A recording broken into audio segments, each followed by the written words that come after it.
Welcome back to part two of Mastering Cover Calls. And today we're going to be jumping into designing a safe cover call strategy and basically just helping you with being successful within this strategy, right? We want to make sure that not only are we generating capital, but we want to make sure we're protecting ourselves and making the right decisions. So today we're going to go over a little bit of that and how we can help you with making sure you're doing that and making the right decisions. So welcome back again. We'll do a quick recap of video one where we learned cover calls, right? We learned what a cover call was. We learned some of the terminology. We went through and made sure that we really understand what those cover calls are. We actually did a real world example. We took a look at Walmart, the stock, and what we would do to generate 3 to 5% on that stock as well. So if you want to go ahead and re-watch that, definitely do that. But again, we learned what a cover call is, where you're selling an options contract that allows you to deliver shares that you own at a certain price at a certain date. And for doing that, you're going to take in a cash premium. We also went over some of the terms, what a cover call was, what a strike price was, the expiration date, in the money, out of the money. We covered all of that. And then lastly, we took a look at Walmart. So what we want to do today, and the goal is really to help you learn how to reduce your risk and also help you with designing a strategy that's going to allow you to be successful in writing cover calls. So risk management, right? That's the foundation of what we do. Whenever we're doing trades within our Flex Financial program, we definitely do have risk as something that we're going to be mitigating. We want to make sure that we're not out there just going willy-nilly in the market, but we're making sound decisions and we're letting the data kind of drive us that way in terms of the fundamentals of the stocks that we're trading and investing in, as well as what's going on in the stock market. I talked about entry points, right? We need to understand which direction the market is going and then which entry points we want to use to take advantage of that. Right now, we're talking about cover calls. Great thing about cover calls is we can use this in any market conditions. But again, I do prefer buying shares when they're on the way up. So if we're entering a position, we're buying shares to do cover calls on. We want the stock market to be in a good direction. So one of the things that we can do, and we touched on this in a previous video, is we can use Dow dividend paying stocks. So I really like the Dow and the S&P like I talked about. But if we want to take that a step further, we're going to be looking at the Dow. Most Dow stocks do pay a dividend. There are a few that don't. One that comes to mind is Salesforce. But if you are going to be doing this for the first time, I recommend picking one that does pay a dividend as well. And we do that because stocks that pay a dividend do give us a little bit more security. And that is because the big institutions are incentivized to stay in those stocks, right? So if the market has something pop up lately, I'll talk about tariffs a lot if we're going through these videos. It has been a big topic in the market lately. But if something comes up like that, right, where the market is selling off and it has nothing to do with your actual company in particular, it's just a whole market sell-off. Big institutions, your hedge funds, they're going to stay in those stocks that pay dividends because that's the incentive, right? They're still able to generate capital by staying in those stocks. Let's say you have the ability to own 1 million shares, right? And let's just say XYZ company is paying $1 per share per quarter and you own 1 million shares. That's $1 million you're bringing in every quarter just by holding those shares. So that's the incentive you want to have when you're investing. Those big institutions have the same thing where they're going to be staying in those stocks to be able to generate capital even when the market is turning down. So that's one reason we use Dow stocks. It gives you a little bit additional security. Also, we want to aim for 100 shares per trade, right? So when we're doing 100 shares per trade, and there's some other trades. One in particular we do is called volatility trading. Now, if you're trading in increments of 100 shares, right, you're swing trading, you're day trading, you can always fall back on a cover call, right? So let's say I'm not actually buying these shares to do a cover call. I'm trying to scalp a stock, or I'm trying to ride a stock higher. If I'm trading in increments of 100 shares, right? I buy 100 shares. I give it a couple days. It doesn't hit my target. Now I can go ahead and sell a cover call because I own those 100 shares. So I can hedge my bet. I can take in a premium and continue moving forward. So if we aim to trade in increments of 100, we can always fall back on a cover call. And then lastly, we want to pick stable long-term winners. And that's one of the reasons why I went through a quick little overview of some things you can look at: top line revenue and short-term, mid-term, long-term charts. They're going to show you that this company is moving forward over the long term so that you can be, more solid in your decisions in terms of what you want to invest in, why you're investing in, what you want to trade, right? I want to trade solid companies just like I want to invest in solid companies because I want them moving forward. So again, I can not only take in these premiums for cover calls, but I can also take in capital gains. So those three things are going to help your risk management. Again, looking for stocks that are in the Dow that pay dividends, aiming to trade with 100 share increments, and also picking long-term stable winners. So what makes covered calls low risk? So one of the reasons that covered calls is low risk is you already own the stock, right? So you're owning shares of the stock. You're giving the abilities for someone to take those shares away from you at a certain price at a certain date. But if it doesn't happen, you already own the shares anyway. So you can continue owning the shares. You can take in the premium and just continue generating capital. And if they do happen to deliver, right, it crosses a strike price. Now I've taken in capital gain. So that is a great thing, right? Owning the shares. You control when and how to sell your options, right? So you don't have to sell cover calls. You can just keep the shares, let them grow. But if you do sell cover calls, the great thing about it is you get to pick everything. You get to pick the expiration date. You get to pick the strike price. So you know exactly when and where you're going to deliver those shares. So you are in total control and you know exactly how much you're going to make. You get to pick the premium as well, right? So you are in total control of this trade. That makes it low risk as well because you know exactly what's going to happen in terms of your end, right? You know when you're going to deliver, what price, what premium you're taking in, and then you earn income even when the market goes sideways, right? So if I own these shares and the market does something crazy, it starts to turn around or it gets stagnant, it's not moving, and I'm holding the shares anyway. Now I'm just generating capital on shares I already own, right? So I don't care if the market's ugly, I can sell out of the money calls, the stock doesn't have to move, I can just keep generating premiums, and then I can keep that in cash until the market gets into a positive direction. And now I maybe want to buy some shares of something that I own long term and add to my position, or I've been able to generate enough where I can buy another 100 shares and start to trade something else, right? So it gives you a lot of opportunity out there to generate or hedge bets. If you made you bought shares and they're not going well, there's a lot of different ways we can use this, but it is a very low risk trade because you are in control.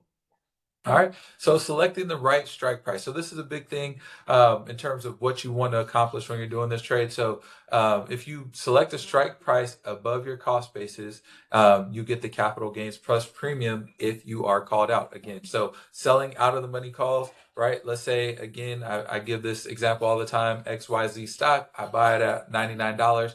I set the strike price for $100. Not only am I taking in that premium for selling the call, but if it does cross that $100 point, I'm going to take in those capital gains, right? So if we select strike prices out of the money, that gives us the ability to take in capital gains as well. So another thing you can do is you can go further out in terms of expiration date. So let's say instead of selling 1 week calls, we sell 2 week calls or we sell monthly calls. You can go out as far as you like.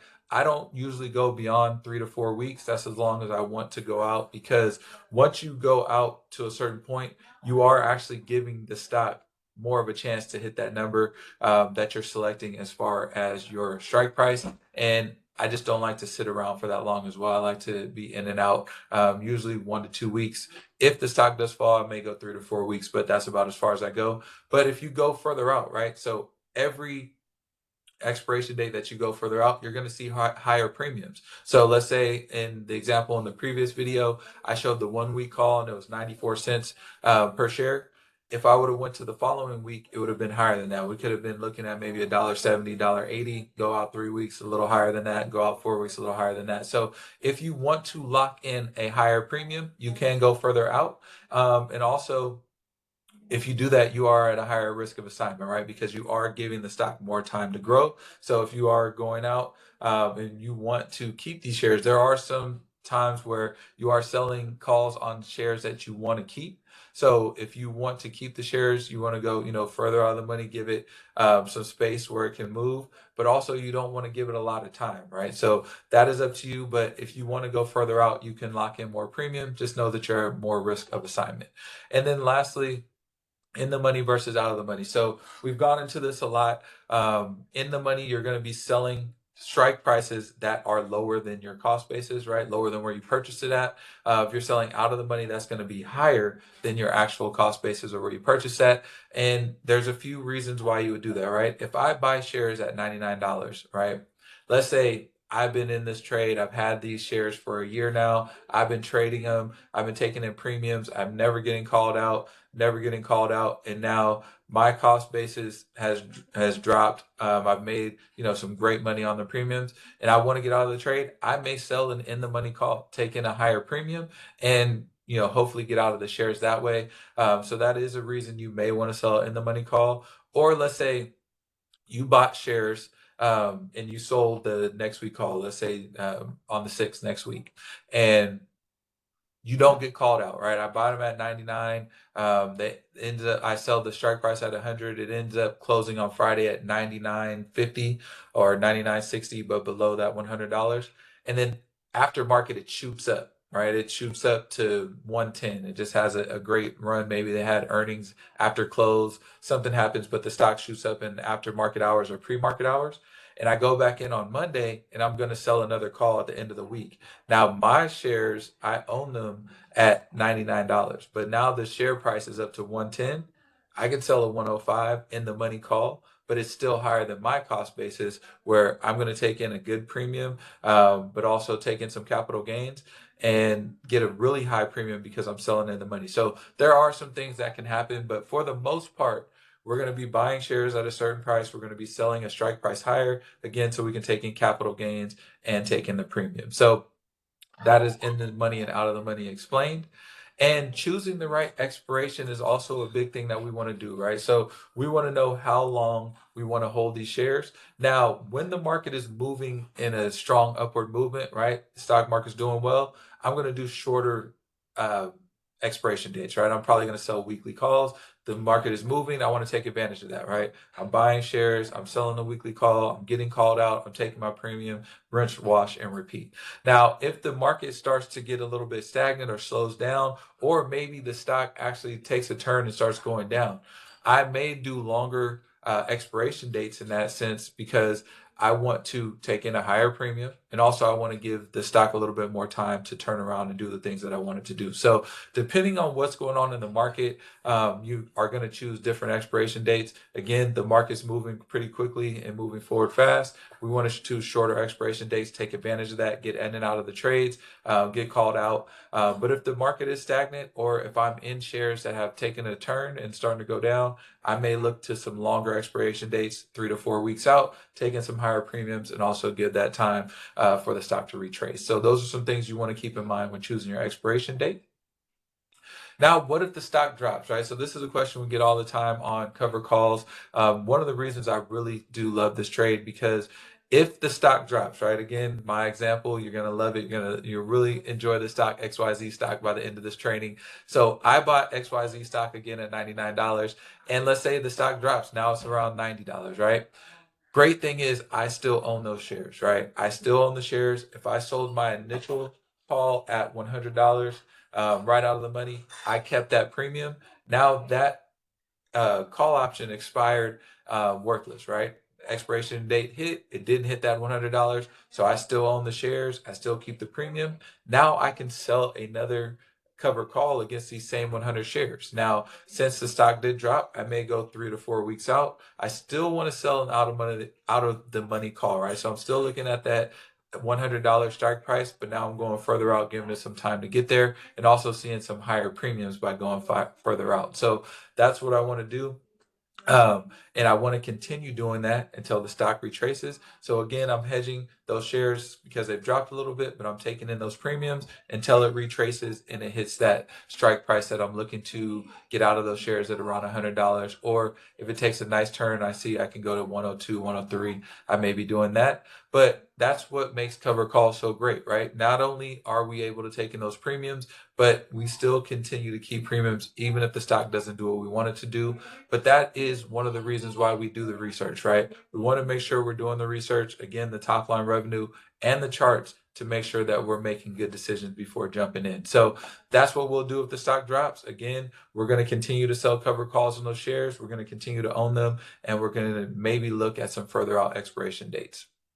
So let's recap of the strategy and setup. So again, we want to pick stable dividend paying stocks, right? So that's kind of the money part of this training here. Not only are we looking at the Dow and S&P, but if you're just getting started, you also want to look at those dividend paying stocks. Again, one, that's going to give you some more security. Big institutions are incentivized to stay in those stocks so they don't dip as much when the market pulls back, and they also retrace faster. So that's going to give us some more security picking those stable stocks.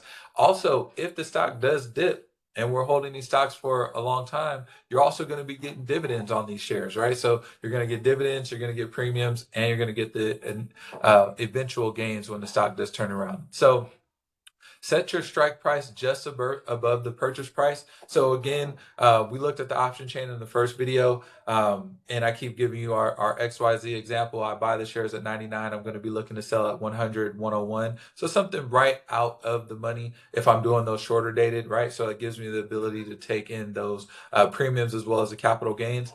Now, if the market is moving rather quickly and the stock that you're trading is moving forward rather quickly, you can go a few more dollars out of the money to take in a little bit more on the capital gain side. But for this trade, when we're doing the 1, 2, 3 weeks, we're going to be looking at, just a few dollars out of the money with selecting our strike price. And then monitor and manage your weekly and monthly gains and what you're doing in the account, right? So we have a tracker that we use. We want to think of this as a business, right? We want to know exactly what we're putting in, exactly what we're getting out. So as you're doing these trades, monitor them closely. Make sure you know exactly what's going on. Stay on top of your cost basis, right? So if you're holding the shares for a while, you're taking in your premiums, make sure you're keeping track of where your cost basis is, because if you are, say you took in 5, 6 premiums, your cost basis has lowered. If the shares are not moving in the direction you want, you can now sell your strike price based on that new cost basis if you do want to get out of those shares. So that's a recap of the strategy. Again, make sure you're picking solid quality companies, make sure you're setting your strike price at a good point, and make sure we're managing and monitoring what we're doing very closely. So next video, we're going to have part 3 of this as well. We're going to jump into scaling up and building a cover call income system, right? So we're going to tie it in. We're going to generate a full system using this. And then we're going to learn how to multiply your results and reinvest for growth, right? So what are we going to do with these capital gains? What are we going to do with these premiums? We're going to use them to continue growing our account. So I will see you on the next video. Thank you for tuning in. Have a good one.